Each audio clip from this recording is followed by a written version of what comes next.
Hey everybody, welcome to ChiuStream, talking about art and life as an artist. Here's your host, artist and educator Bobby Chiu. Hey everybody, and welcome to ChiuStream. I am very happy and honored to welcome my good friend Wouter Tulp to the stream. He is a phenomenal artist, especially characters.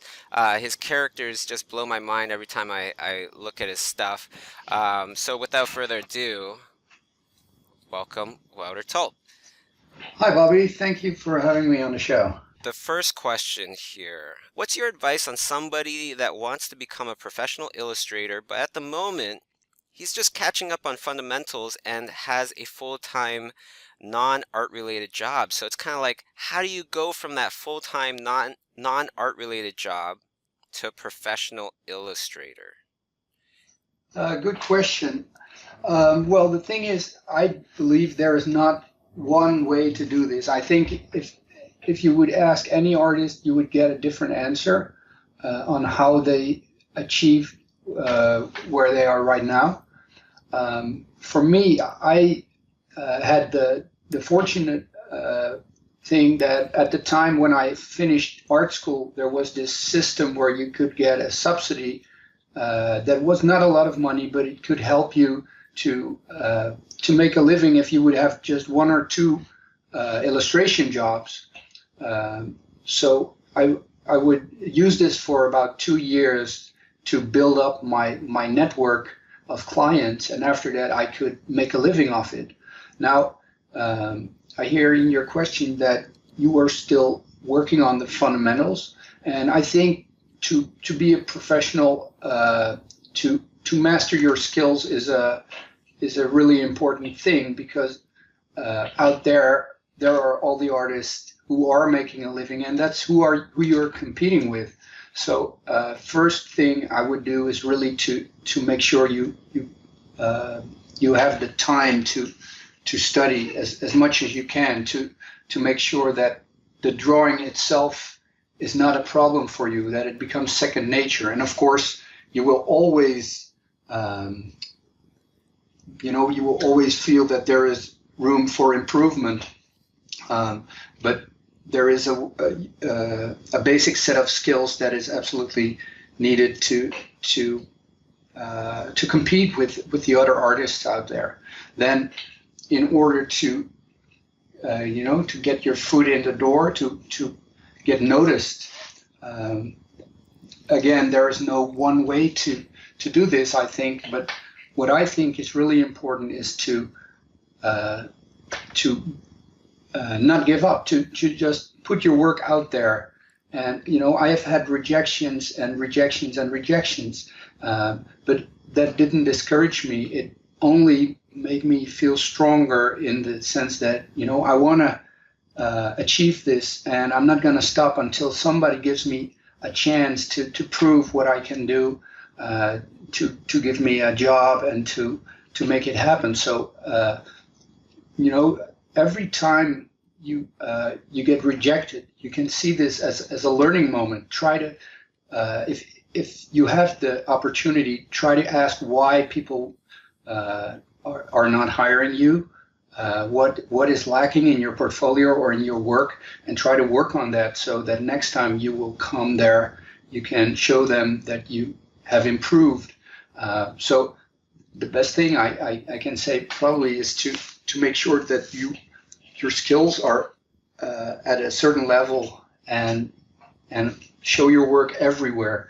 What I did was, at the time, the internet wasn't as big as it is right now. So Facebook didn't even exist yet, and neither did YouTube. So what I did was, I had a portfolio, and I would just travel the country, and I would go to every publisher, every company that could possibly hire an illustrator, and I would just walk in there and show my work. And it took me a long time to even get my first job. Because even though I thought, well, I think I'm good enough, they still wouldn't hire me, because they said, we are already working with this illustrator, so why would we let him go and work with somebody who's just out of school and hasn't proven anything yet. So it takes a while to find someone who is willing to give you a chance, and from there you will build experience, and slowly but surely things will start to happen. Yeah, and that's something that I actually went through, where my very first, few jobs, especially this one job, I was the computer guy. I was the computer guy at a television studio. So what do you draw as the computer guy? Nothing. I'm the computer guy. So I would just bring in art stuff into work, and every time I had a spare second, I would just start drawing. I would just start painting or whatever. Eventually, they ended up taking away my art supplies and said, okay, no more pencils for you. But I still had a pen, and then I would just start drawing with a pen. Start drawing with chopsticks and soy sauce if you got nothing else. You know, it's all about those little itty bitty bits in between the important things that you still need to do to maintain your life. Uh, think about those moments, think about how you can utilize those moments, like going from doing one thing to the next thing. A lot of times what we do is we end up making a coffee in between. We end up looking on Facebook a little bit, cut all those things out and replace them with art. That's what I would say, because especially if it's, people with like responsibilities, right, Wouter? Like, you got bills to pay, you can't just quit your job just like that and just start pursuing art, right? You need to Yeah. save up, you need to prepare. So, you know, think about it like that. There's a long time ago, Wouter, when I was first making YouTube videos, I did this video where I was talking about, oh, yeah, I would rather have just a bad job where I can still draw and paint. Like, for me anyways, it was a bad job, like something like computer guy, where I'm just, moving files around, and or working at a gas station, or a security job. I would rather have one of those than a bad art job where I hate the art that Mhm. I'm doing. I hate the show that I'm on. I would rather have one of those, because when I go home, I'll still want to draw and paint. Well, That's just me.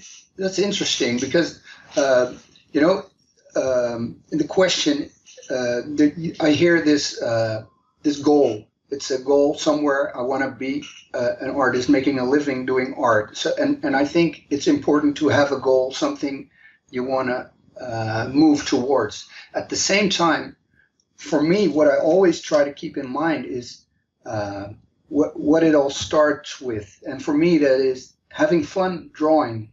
So for me, I'm happy that I can make a living drawing, but if there wouldn't be any jobs for me, I would still draw because I like to draw, and I think I always try to keep that in mind.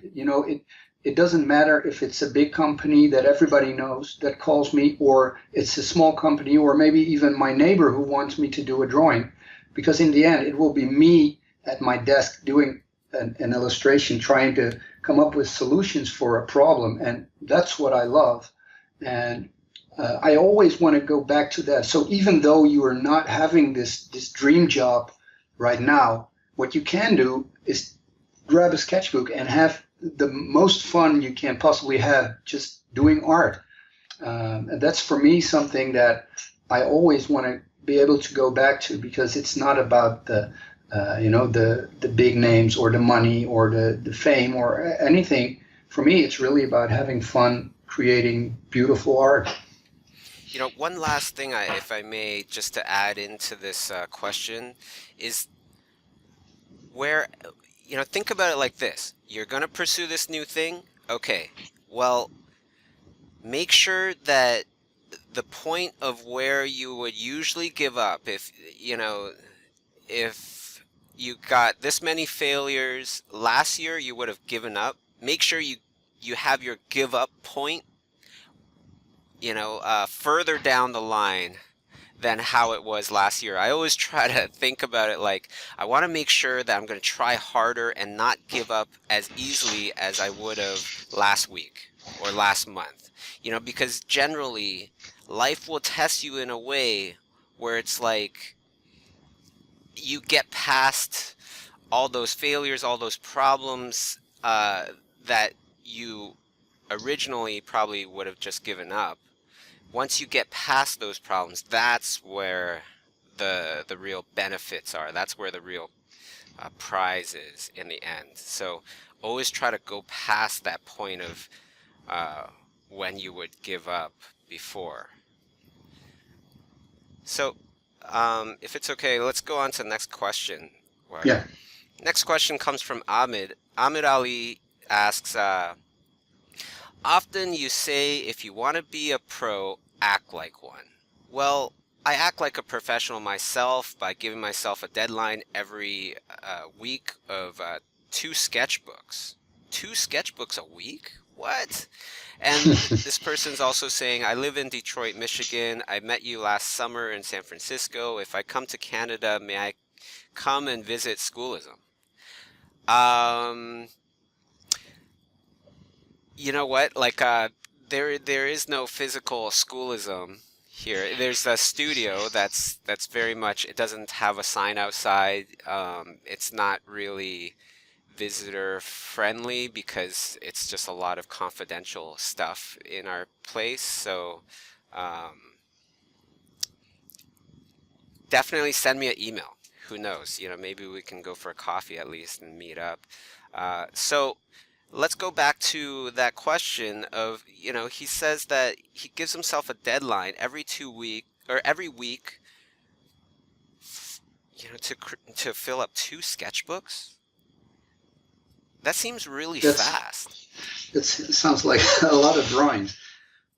Yeah. I don't know if he's actually able to make quality art, though. You know what I mean? Well, it depends. I have a habit of doing gesture drawings every day before work, and it piles up really fast, the amount of drawings, because they're 1 minute gesture sketches. Oh, that's true, yeah. So if that's what he's doing, then it could easily be 2 sketchbooks, I think. True. Yeah, so if that's the case, then you know what? I think my thoughts for this would be just to constantly reevaluate the direction you're going. Like, okay, yeah, you have this idea of filling up 2 sketchbooks a week or every week. That's amazing, but at the same time, look at the direction you're heading. If I keep doing this, is it going to bring me to where I want to go, or should I start incorporating something else now, and start working on something else? Yeah. The thing is, you need to. I don't know where he's at right now, but I could imagine that just doing the drawings that is good for your personal development, but at the same time, if you want to get work, you have to show it to people, post it online, be engaged in events so that people get to know your work. So I'm not exactly sure what the question is. I think it was just our thoughts. I think we pretty much answered what he was looking for. Well, Ida Art asks, thanks to schoolism, I started getting job offers. Any idea on how to price concept art? What would be the bottom line? I'm not a good artist, but not that bad either. Somewhere in the middle. Well, first, congratulations for, getting job offers, after taking schoolism classes. I couldn't be more happy to hear that. But maybe we can talk about, Wouter, how do you quote people? That's really a hard thing, because for me, I have to do put a price on a drawing, and when I think of it, it's just two different things, a drawing and money. For me, they don't actually relate, but in the world that I'm living in, I have to make a living, and so I have to think about this. And I made a lot of mistakes doing this. When I started out, I was so happy that I had work, so I priced my work way too cheap, and you can tell if people accept your offer instantly, and you'll find out that after a while I figured I can't make a living doing this. I have work now, but I'm so cheap that I can't make a living doing this. So I just tried to ask for a higher price, and well, then it worked, and then slowly you meet people and you find out what's a usual rate for a kind of typical kind of job. That's what you also measure it by, and then after a while, because for me the business part is still a hard thing to do, so I found an agent, and I always like to put things in the hands of someone else if I'm really not good at it. So for my bookkeeping, I pay somebody to do it, and I have an agent that does negotiation for me. So I don't have to think about it that much. Oh, that's nice. So what is what's like the percentage that the agent gets, if you mind? It's well, I actually have Because two animation is agents. different, right? Like animation versus Yeah. publishing, the rates are generally quite different. Yeah, well, the animation agent is about 10%, and the publishing is 20%. So, Hmm. Yeah, that's what I've heard. I've actually heard way more for publishing, yeah, that's right? true. That's actually a really good rate if you're getting the person's only getting 20%. Yeah, I've heard as much as 40 or yeah, 50% I've heard of that too. easily. Yeah. Yeah, Especially for like giant publications, like if they're getting you into Esquire magazine and Time magazine, Rolling Stone, that kind of thing. yeah. Um, but one thing that I wanted to add to that was, I love doing my own deals. I love negotiating, and you could probably Why doesn't tell that that. surprise me? Yeah, so how I thought of it and how I was taught was like, okay, well, think about how many hours you think this is going to take and how many dollars do you want to get paid per hour, and then you just times the two and then you get your price. But um, I didn't, that didn't really make much sense to me. Okay, so what I do is, it didn't make much sense to me because of this. Because if I'm working for a smaller company, maybe it's like a small Canadian company, and then I work for Nike, maybe. Is the Nike illustration, am I going to bill more for that? Yeah, you would probably, it makes sense to bill more because the value of the art is greater, because it's for Nike. Um, so what I do is I think about what the budget is. What is the budget for this project? What do I think it is? And if I really want this project, then I might go 10% lower than what I think their budget is. If I uh, if I'm really busy already, I might add on 10, 20%. So how do you know what their budget is? Yeah, yeah. So, okay, so for example, maybe it's a character for a television show, right? So then I'm Mhm. thinking, okay, well, is this a new television show? Do they need a completely new style? If it's an established television show, then and they need new characters, then I would think that those new characters would be, depending on the show, anywhere from $300 for that character to $1,000. that would, depending on what show it's for, like if it's for a Disney show, then you got to think, okay, yeah, the budget that they put in, the amount of work that they put into their shows, it goes up, right? Mhm. If it's a movie, you're talking like in the very beginning of a movie, so they're just creating a pitch. So how much does a big Hollywood movie that's going to be like $100 million, $200 million budget, how much do they get for the pitch? Well, maybe they get $100,000. That would be what I would think, $100,000 to create just a little pitch. So, the art, how much would the art be? How much would the storyboarding be? How much would the director get? And all this stuff. And all of a sudden, I'm thinking, well, yeah, this character is probably a $3,000 character.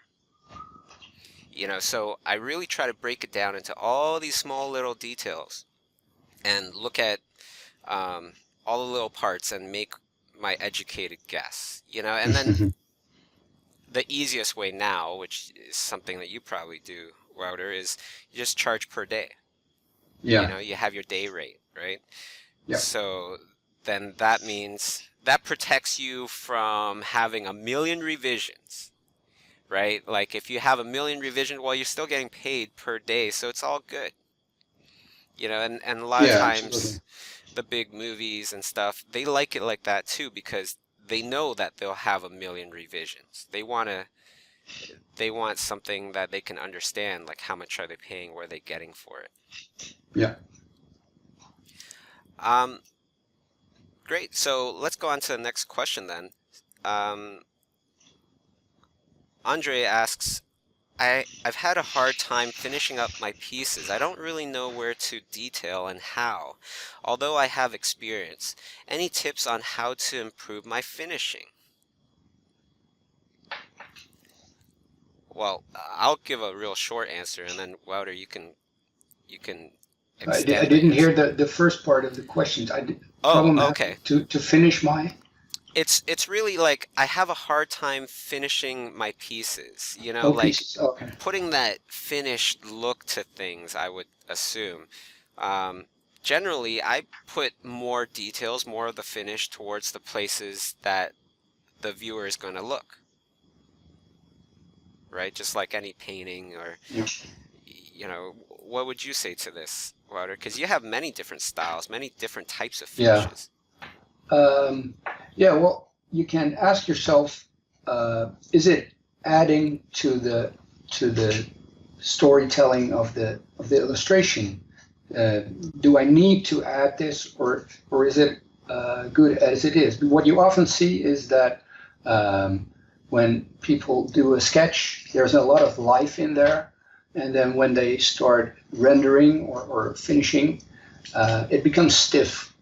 And so that's an important thing to keep in mind. So what is it that creates this looseness, this life in your design, and what are you doing that makes it look stiff? I think your answer is what I would say. What you often see is that people will render and put details on every part of the image so that everything looks equally important and equally beautiful maybe, but it becomes a dull thing. And what you see often in great paintings is that a whole part of the painting isn't even finished because that's not important. And that's also how our vision works. We look at one point and everything around it is kind of a blur, and we fill it in. We actually guess what it looks like, but we don't see all the details. So that's how I would approach it, probably to not put the details on every part of the image, but really to try and focus the viewer's eye. And that's also when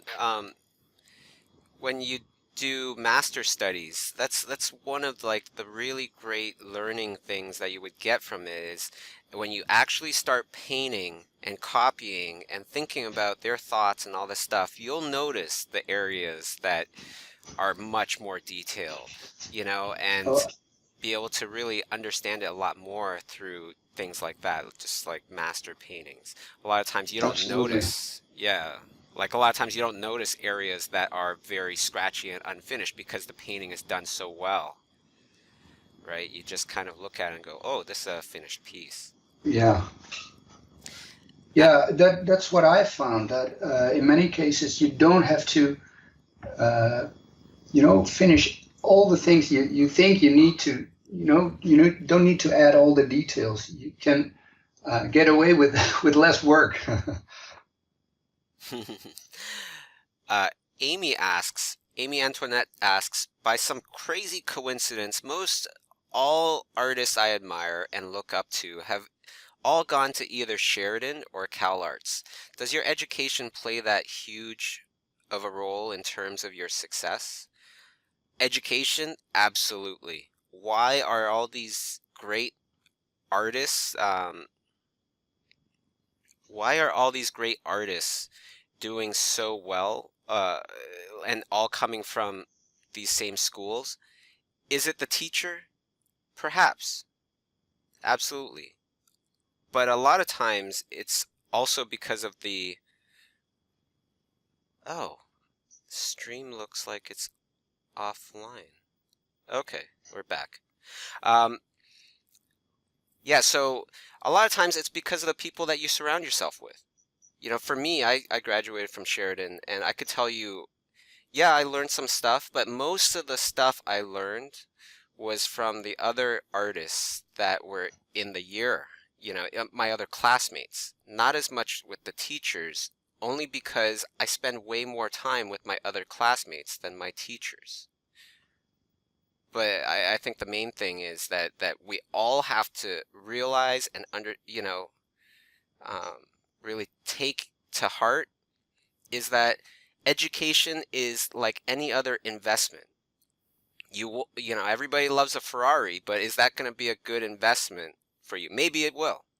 Maybe you can afford it. If you can't afford it, look out, because $100,000 debt, $200,000 debt by the time you're done can be crippling for a lot of people just starting off with their careers. How much was your education? What was the education that you had, Wouter? um, well, let's say my ambitions were higher than what my education offered me. Mm. So just, I don't know, it sounds like your education itself was pretty good, and you had the students also. And for me, it was mostly Well, actually, the not really. students. I couldn't get a job when I graduated. That's why I built schoolism, is for me to learn. Mm. Yeah, but Yeah, sorry, well, go. I think in the end, it even if you have the greatest teacher, you are the one who will have to do the work, and you can't force when you have an insight or when you understand something. The teacher can give you all the information, but you have to work on it, and at some point it will click. And for some it will be sooner, and for others it will be later. But um, I think in the end it doesn't matter if you go to an art school or if you're self-taught, as long as you are dedicated and motivated and passionate, then you will get there. And the the studios, they won't ask for a diploma. They will just look at your portfolio and see if your work is good. I do think that if there are schools out there that are really good, that will help. They will probably have a greater number of people coming out of the school that will actually get a job and be successful than compared to schools that aren't that good. But as for myself, I think the fact that I'm constantly drawing and passionate about it, that's what helped. Well, my mindset is really what I like about art is really to improve myself. So I'm always looking to study. I'm trying to do things that I will feel that are helping me to develop as an artist. So, and when I'm in a school situation, then there are a lot more influences that help me to do this. Right now, I'm on my own, so I'm looking for my own input and my own inspirations, and I'm setting my own goals and doing my own exercises to improve. But that's what will make you a greater artist, to just do the work. Yeah, I couldn't agree more. Like something like this, like ZBrush, it was very difficult for me to try to learn ZBrush before, because it's a software. So software, it can be very different. Like you really do need instruction from somebody, because just because of the nature of the software. Um, and then those cases, that's when you really need to look at the person that you're learning from, Yeah. and really explore, like, what is their career really like? You know, don't just don't just take a class or whatever because you hear about the reputation. Everything changes. Lots of things change, and it's much more important to get in touch with the students, and really try to ask them, because you'll have, I think, a lot more of a honest answer, because there would be much less of a agenda than if you ask the school, Mm. right? And just ask multiple people. Um, Pralin asks, is there a way to find balance between practice and personal work? Yeah, that seems to be like a common one that many artists go through, right? Like, especially in the movie industry, a lot of times your art and stuff that you work on, you can't even show for like a whole bunch of years. So then personal work, if you don't have any of that, then you're pretty much invisible on social Yeah. media and stuff. How do you balance? Are you still able to do personal work? Yeah.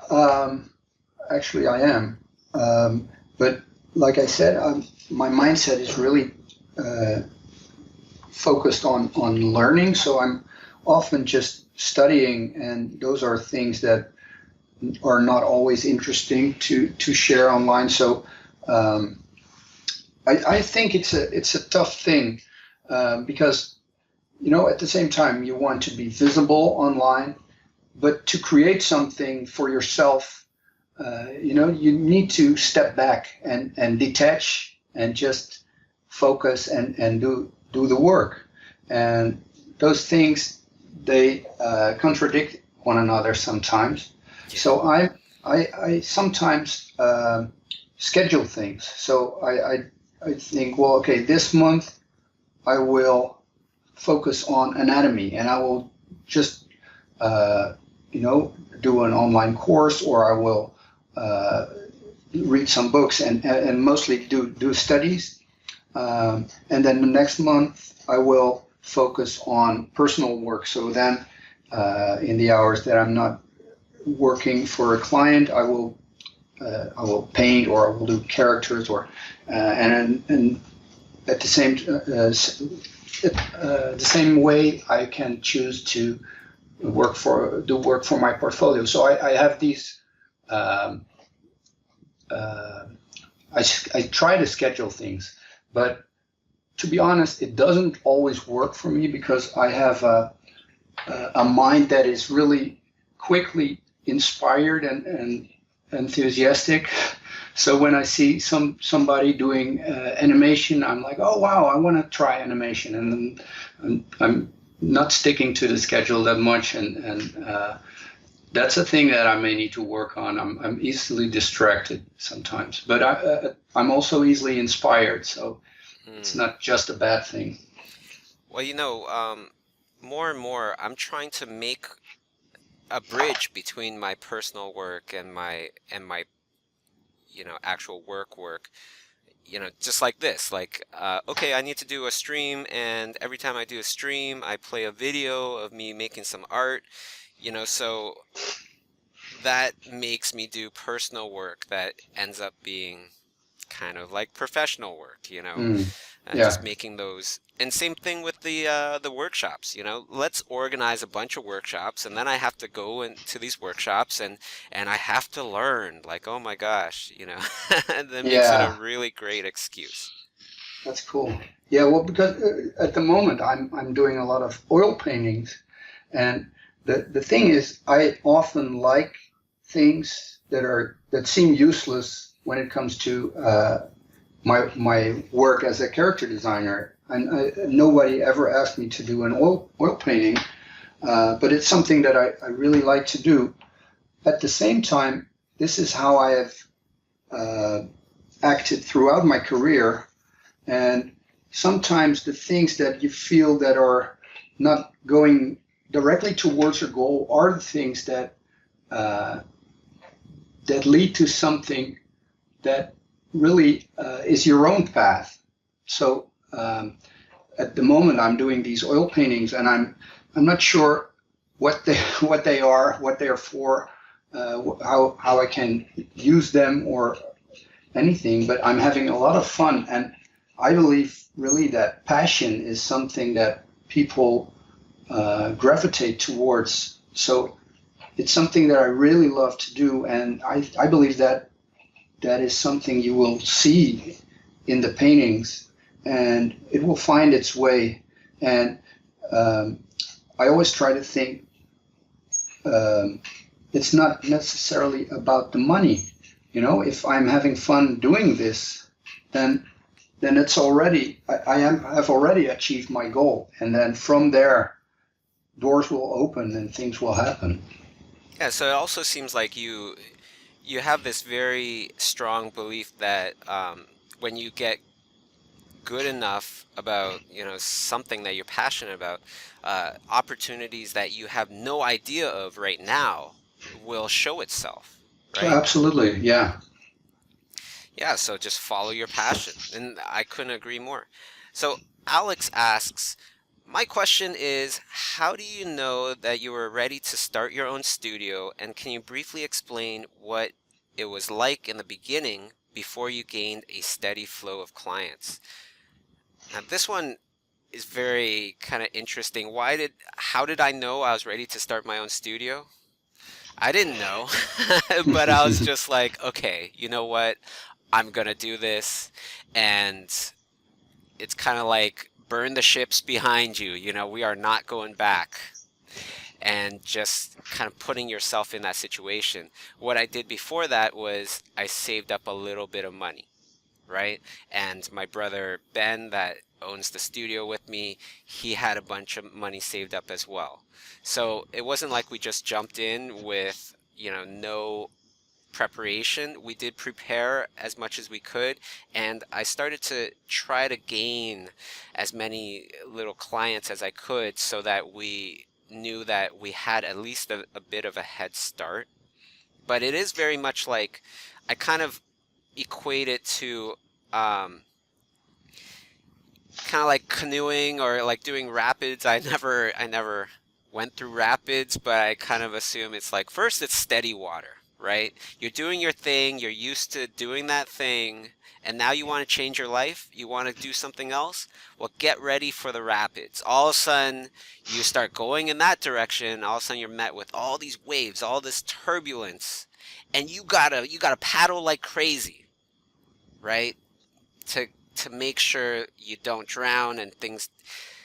That's the exact same thing. Dive into it and make sure that you are just paddling like crazy and trying to do everything that you can to make it work, way beyond anything that you ever did before. Yeah, I once heard this quote: "Leap, and the net will appear."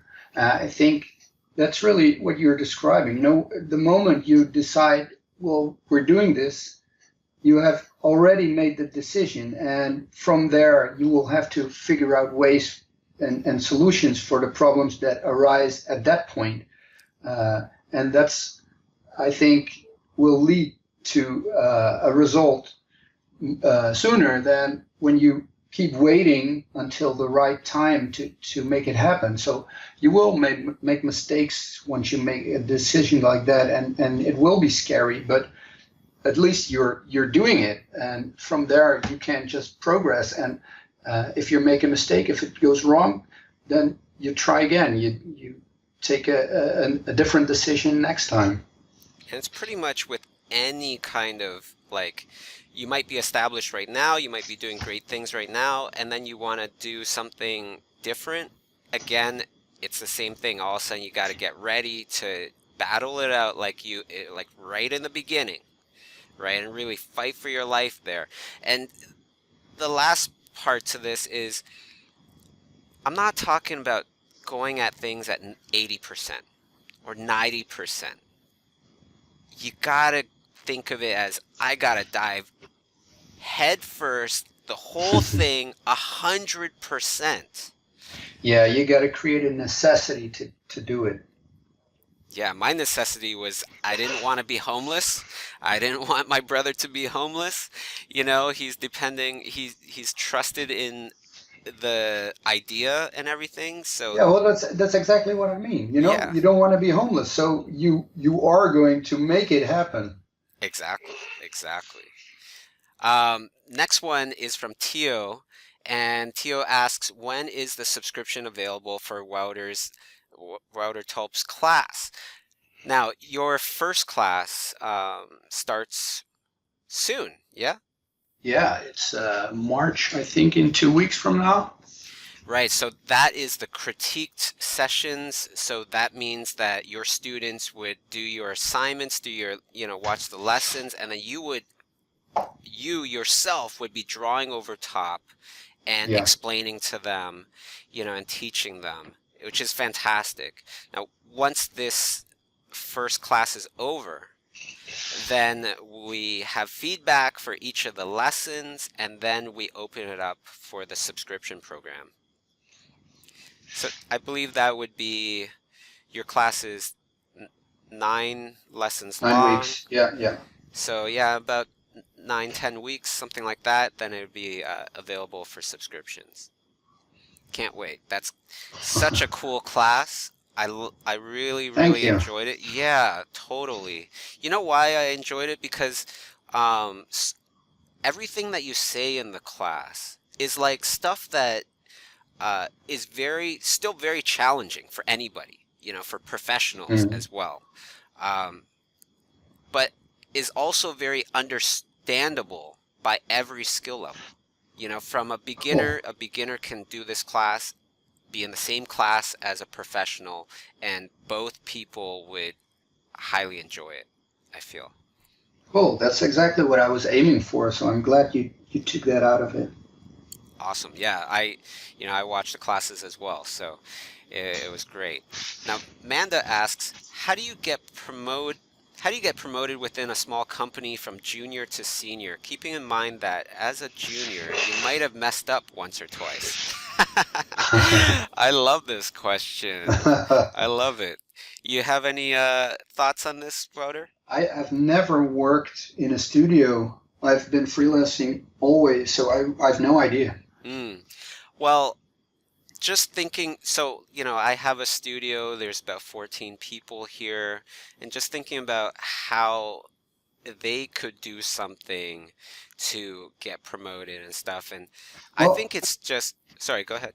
Well, thinking of it, even though I don't have the experience, it's similar, I think, to the question, why would someone hire you instead of somebody else? And I think you would have to think of it like any entrepreneur. You need to create added value. You have to create a reason for people to want to hire you instead of somebody else. And one thing is a personal style, a personal approach. That is something that people often talk about. How do I get my own style? And I think it's something that will just evolve from experience. You do the work, and you have your own preference. Like your work, you like creatures. So probably this has to do with your personality. You probably look at movies with creatures. You probably Oh like yeah. animals too. Probably you watch channels with videos about nature and how animals behave, or all things like that, and it really says something about your personality. So even if I would now want to draw creatures, I would never have the same design sense as you have, because it's really your passion. So that's added value. They will probably hire you to do creatures before they would ask me to do so. And the other thing is to deliver more than what the client asks for. You can just do the hours and do exactly what they ask for. But if you put yourself in their position and think what their needs are, they're creating a movie or a game or whatever, and they are hiring you, they're paying you money to create something that they want to have created. So if you can put yourself in their shoes and think what are their needs, what else, maybe they are asking me to do this, but maybe they haven't thought of this part. So I don't have to do all the work, but I can just give them some ideas and suggestions. They could go this direction, and they will feel that you are an important guy on this project, or girl, because you come up with ideas to help their product become better. And I think the same thing is true when you are working in a company and you want to be promoted. Put yourself in the position of your boss. Who would he promote? Probably the person who has the same interest as he does. He wants to make money. So if you help him make money, then he will probably want to have you in his company. I'm just like right on. I just keep nodding my head, but nobody can see that. That is absolutely the thing. If you show that you've added value to the company, then that's the perfect, point to get you that promotion. I have been doing this, nobody's really asked me or whatever, and I've been doing it, and I think it's going well. So what I would like to do is I would like to be promoted to this. Can I just do this? Something that I ask everybody that comes into the studio is I ask them, what is it that you would like to do more of? What is your, kind of like ultimate goal? Because I think if you're going to be a good employer, you should know this, right? And your job is to help assist your employees to get to their goals, to achieve their dreams. So if they really want to do video editing, for example, then I'm going to try to get everything off of your plate except for video editing. Yeah, that's kind of like, and the other thing is that you touched on, which is really great, is, like, I take you, Wouter, as a person that doesn't just wait for instructions. Wouter thinks for himself and tries to add value, tries to do these extra things, going above and beyond what is required. Those are traits that are just, ready to be promoted. Right? Like those are the traits that will get you those promotions. And the last thing is ask, tell people what it is that you want to do, because that if you don't ask, if you don't put it out there, nobody's going to know. Samuel asks, I wondered when you got your first big break on Alice in Wonderland, was there anything in particular that stood out, and what was it that led you to work on the film? Thanks, Sam. I guess this one's for me, so I'll I try to think keep so it too. short. I'll try to keep it short. But that was a goal. That was a goal of mine. My goal specifically was to work on a Tim Burton movie. That's how specific it was. So all of a sudden, everything that I took on, everything that I did, every job that I did for somebody else, I wasn't thinking about working for that person. I was thinking, this is for Tim Burton, and all of a sudden, getting paid very little money perhaps to work on a project, it doesn't matter anymore because this is for Tim Burton, and you're going to put in that level of dedication and effort and all that stuff as if you're working on a big budget Tim Burton movie. And that helps to fast forward you to getting to work on that. Like, I have my own goals now where it's like, I wanted to make a animated something, an animated TV show or movie, and so we went about it. We just started doing it and started to aim for that very specific goal of making a number one, animated comic book and getting so much attention on it that it reaches the bigger players and attracts people that would want to option the property to make it into something. It's just like, don't do it 90%, don't do it 80%. Go at it 100%, and you will most likely get there, or you're going to get to a place where you're going to be very happy. Now, Epson asks, should I wait applying for jobs until I feel my work is good enough, or should I start applying with a so-so portfolio, knowing I will improve faster when working with experienced artists? That's a really good question. What do you think, Wouter? Let me think. I think in your conversation last week with Evan, he said he had the mindset of he never asked himself, I want to be this, I want to do this, but he more or less took on the role. I can do this, I want to do this. He didn't get discouraged, and I think if you feel like you want to do this, then go for it. And like, have you ever taken on a project where you felt like, man, I don't feel fully confident, right? I feel almost like an imposter. I know I've felt like that. Yeah. I still feel like that a lot of times. Yeah. I don't know if it would be a good idea to wait for that to completely disappear, because I think most of us will probably have that feeling from time to time, because there are so many great artists that, especially when you're on a project where other artists work on that are extremely talented, you will ask yourself, well, why are they hiring me? Mm-hmm. But if you feel like you want to do this, and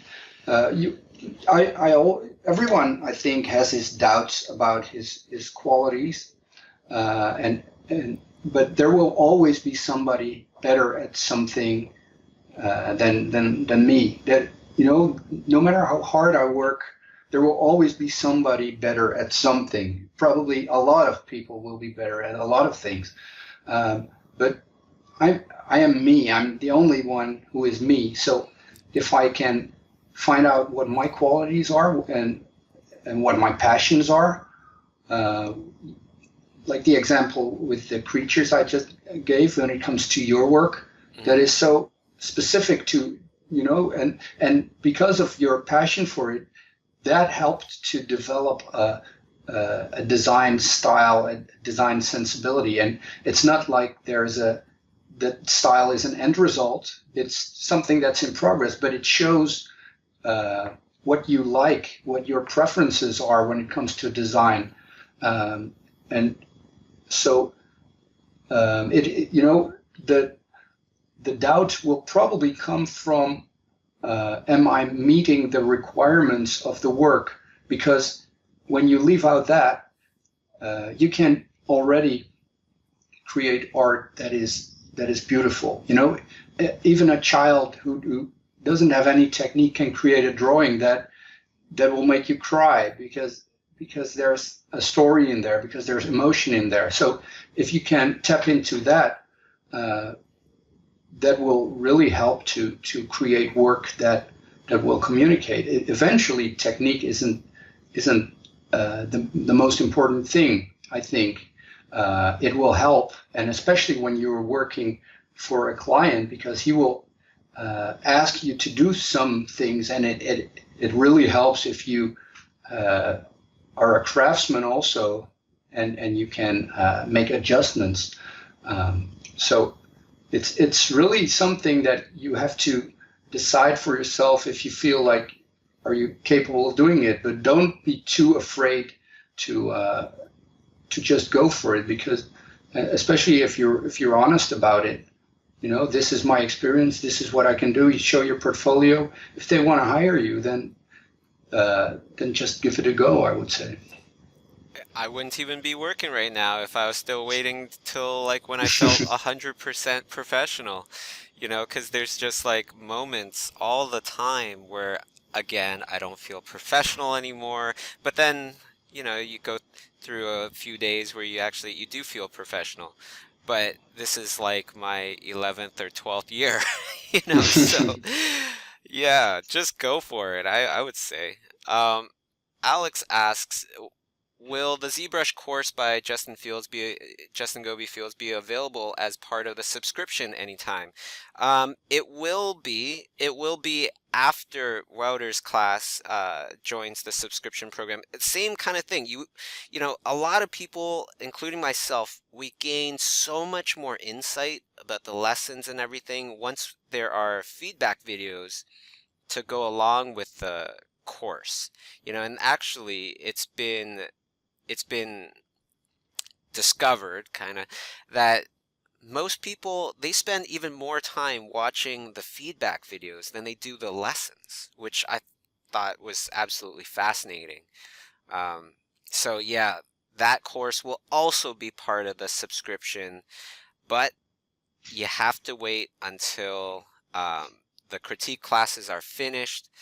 And if anything, if you do have the ability, I would highly recommend doing a class with feedback, because it's the most insane shortcut to, ramping up your learning curve. For example, one of the artists at my studio right now, she's learning from Terrell Whitlatch, Creature Anatomy, right? And I was like, how did your first week go? And she said, it was amazing. Like, Terrell did a 50-minute response video about every one of her drawings and just went over everything so meticulously. Now, not every not every schoolism instructor goes to those lengths. Absolutely. That's definitely above and beyond. That's like a lesson in itself, but imagine the amount that you're going to learn and improve when somebody like Wouter is actually drawing over top of your stuff, talking about and showing you how to improve your drawings. You don't get this kind of attention in any brick and mortar school where they would go over your stuff. Every assignment that you hand in, they would go over it meticulously, right? I know, because I used to teach in college as well, and there's no way that I could go and spend that much time on everybody's stuff for every assignment that they do. Maybe like once or twice in a whole entire year, maybe. Sorry for going on about that one. Iona asks, are artists that showcase in art galleries separate from the ones in the film and game industry? Is it a different learning path, or do artists on the from entertainment have art exhibits as well? I work generally in film. I've done 3 gallery shows. Carla Ortiz is about to do a gallery show. She, designed Doctor Strange for Marvel. It's definitely possible. You've done some gallery shows too? Only a few, but there are artists that do so, and I think there's no reason why they shouldn't do it. Yeah, yeah, definitely.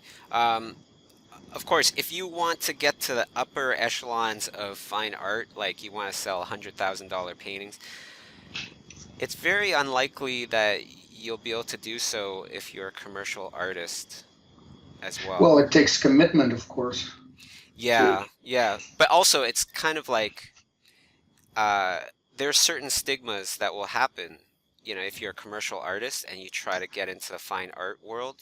Um, like, it, it's still the case. it still feels like, absolutely, because it also makes sense at a certain point, at a certain level, the art is not just art anymore, it's an investment, right? So if you're going to invest $100,000 into somebody's art, you want to make sure that they are in it for life and they are in it 100%. Mm. Yeah. So let's go on to the last question here. Okay, and the last question for this week is from Luis asks, what is the worst critique you have ever gotten, and how did you deal with this? I really want to hear both your answers. The worst critique. Let me think for a second. Okay, I'll start off with one that's short. Okay, so um, I'm pretty darn sure that I had one of the very first digital painting classes in Canada, in my whole country. Because this was very early on. This was like this is over 10 years ago kind of thing. Digital painting, right? So not a lot of people have heard of me. I don't have the studio up and running just yet. And this one person, a student, gave me a painting book and said, here, read this before you start teaching. And in a way where it's just like, you shouldn't be teaching. And that was probably like the worst critique I ever got, or worst feedback I ever got. But you know what? That happens every time you try to push the envelope on anything. You're gonna have doubters. You're gonna have people that will think exactly the opposite of what you're thinking. The person that invented the radio was put into a mental hospital by his own friends when he was talking about being able to do this. So you know what was your worst critique ever, Wouter? Well, I was just thinking about it, and I think when I was really young, there was this what do you call it? A coloring plate. Um, and the local supermarket had a contest, and I had a lot of crayons, but I had so many of them, so I had 5 different yellows, 5 different reds, but they were all slightly different in hue or saturation. And what I did was I divided my coloring plate so I had diagonals drawn over them, and every part, it was like 4 pieces of a pie.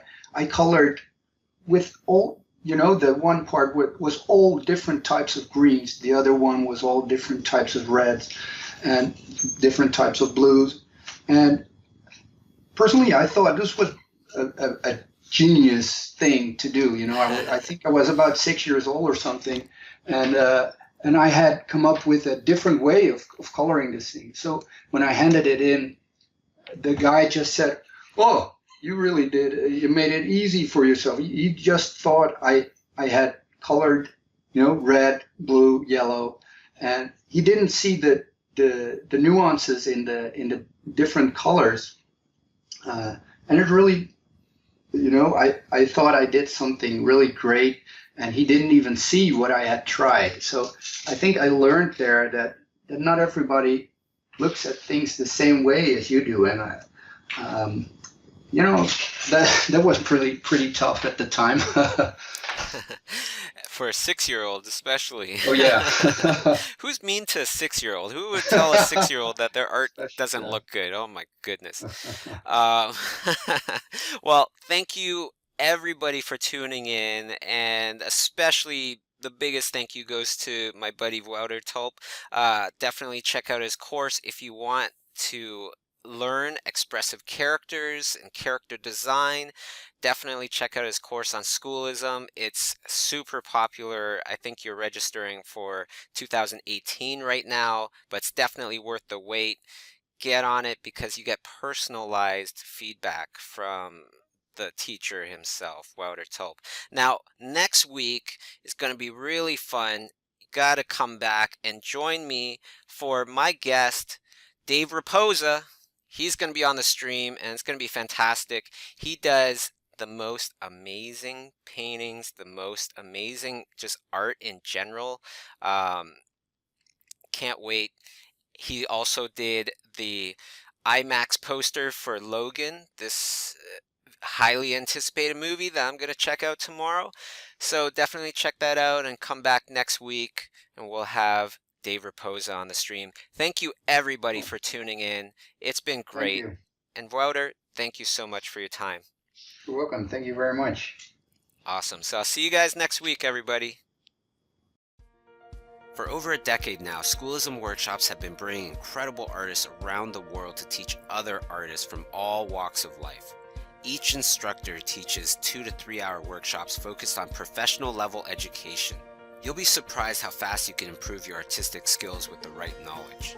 Schoolism workshops are designed for every skill level, so there's tons everyone takes away from the events, professionals and students alike. Time to upgrade your portfolio, improve your skills, and of course, have some fun, meet some great people, and be part of the industry and art community. You can get tickets for the entire 2017 Schoolism workshops, now available on schoolism.com.